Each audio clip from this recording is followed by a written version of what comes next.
All right, today we're tackling something huge, a law that's basically a financial shield for you when you're in a healthcare emergency.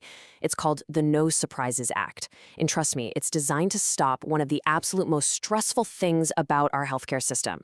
Let's jump right in. Okay, let's be real. Has this ever happened to you? You get a medical bill in the mail and your heart just stops.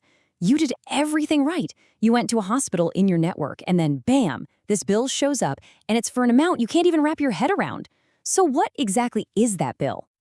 Well, that's what's called a surprise medical bill. It's this crazy situation where, maybe the anesthesiologist or a radiologist who saw you for 5 minutes wasn't in your insurance network, even though the hospital was.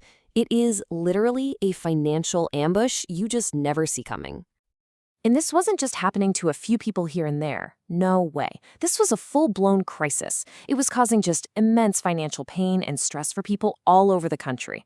The problem got so big that something had to be done on a national level. And that's where our hero enters the story, the No Surprises Act. You can really think of it like that. A law that was specifically designed to step in and have your back when you are at your absolute most vulnerable. So at its heart, the whole point of this law is simple.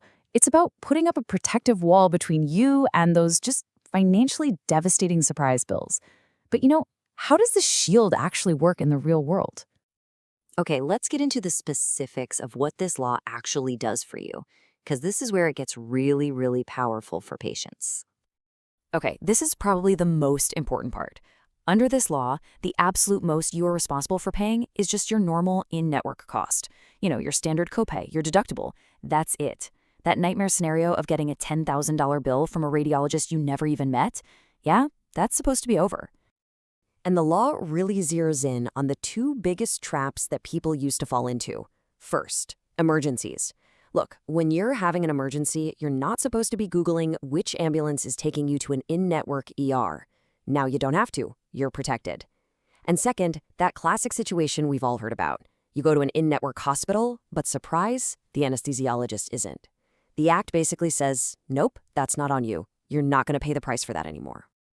And this right here, this is the core promise of the whole thing. The fight over who pays what is no longer your problem. The doctor, the hospital, the insurance company, they have to figure it out on their own. You are officially taken right out of the middle of that financial tug of war. So if you're not in the middle anymore, what's actually happening? How do they resolve these disputes? Let's kind of pull back the curtain and see what goes on behind the scenes. Yeah, the law didn't just leave it to chance. It created this really formal, structured way to handle these payment fights. It's called the Independent Dispute Resolution Process. You'll hear it called IDR. And it's not optional. It's the required way they have to figure this stuff out. And this whole resolution process has two pretty clear steps. It's not like they immediately go to court or something. The first step is that they're legally required to just talk to each other and try to work it out. They get 30 business days. For a whole month, the provider and the insurance plan have to negotiate in good faith. And the goal is simple. Agree on a price so this whole thing can be over. And you know what?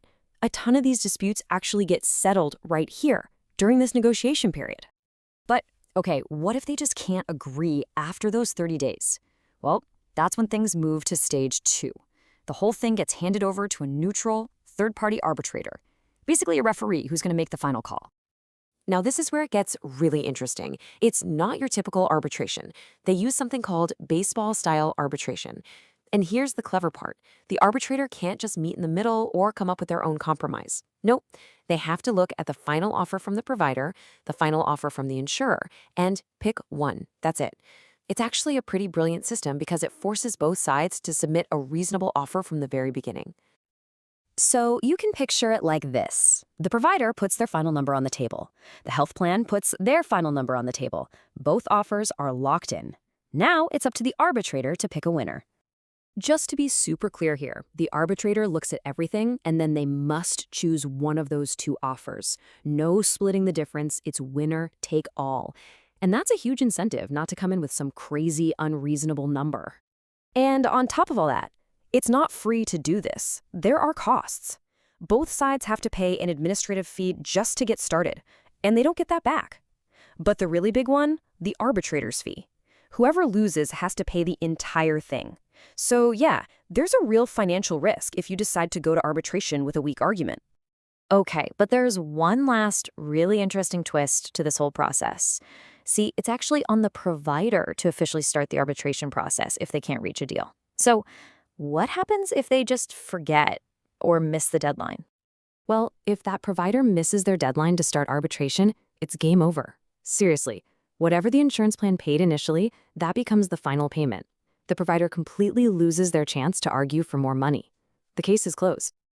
All right, so we've been through all the nuts and bolts of how this law works, but let's bring it back to what really matters. Why is this so important for you to know? So let's just boil it down to the key things you should remember. 1, you're protected from those super common, really expensive surprise bills. 2, your costs are now predictable. They're capped at what you'd normally pay in-network.